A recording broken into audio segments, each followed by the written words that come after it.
চট্টগ্রামের বাজারে আবারও বেড়েছে সব ধরনের ফলের দাম। কোটা আন্দোলন আর কারফিউ জারির সুযোগে ফলের দাম বাড়িয়েছেন ব্যবসায়ীরা, এমন অভিযোগ ক্রেতাদের।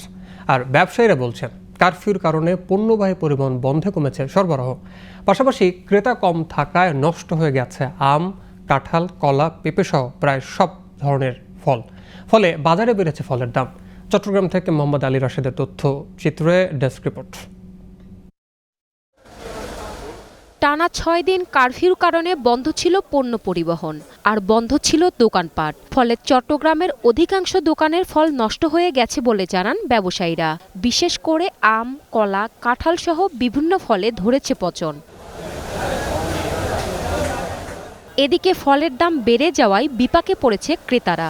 জীবনযাত্রার ব্যয় কমাতে গিয়ে ফল কেনা কমিয়ে দিয়েছেন তারা। কাঁচা বাজার এখন ফল ফুলের অবস্থা অনেক দাম বেশি, এখন 20-40 টাকা বাড়তে কেজি প্রতি।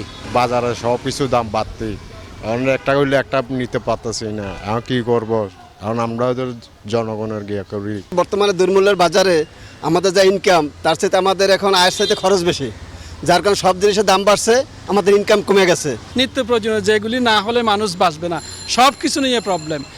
প্রবলেমের যদি আপনি পার্সেন্টেজ জিজ্ঞেস করেন তাহলে 100% বলতে হবে, 99% বলা যাবে না। ফল ব্যবসায়ীরা বলছেন দোকান বন্ধ ও পণ্য পরিবহন বন্ধ থাকায় ফল সরবরাহে দিতে হচ্ছে বাড়তি খরচ। আমাদের প্রচুর ক্ষতি হয়েছে। এটা পচনশীল মাল যেগুলো আছে দোকান খুলতে পারে না, তো যেগুলো আছে ওগুলো পুষে গেছে। আবার কিনতে গেছি, বাজারে পাচ্ছি না, ওই যে গাড়ি আসতেছে না, দাম বেশি।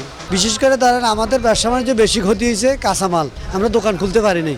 পরবর্তীতে সময় মেপে দিয়েছে, 2-3 ঘন্টা দোকানদারি করছে, আমরা তা কাস্টমার ছিল না। কাস্টমার কম ছিল, এমনকি আমাদের মাল ছিল, মাল পচে গেছে। মাল বিক্রি সেল না হলে মাল পচে যাবে, সব মালে আপনার রয়ে গেছে, নষ্ট হয়েছে, আমাদের ক্ষতি হয়েছে। নিত্যপণ্যের পাশাপাশি ফলের দাম কমাতে নিয়মিত বাজার তদারকি করা প্রয়োজন বলে মনে করছেন চট্টগ্রামবাসী। Global television news desk.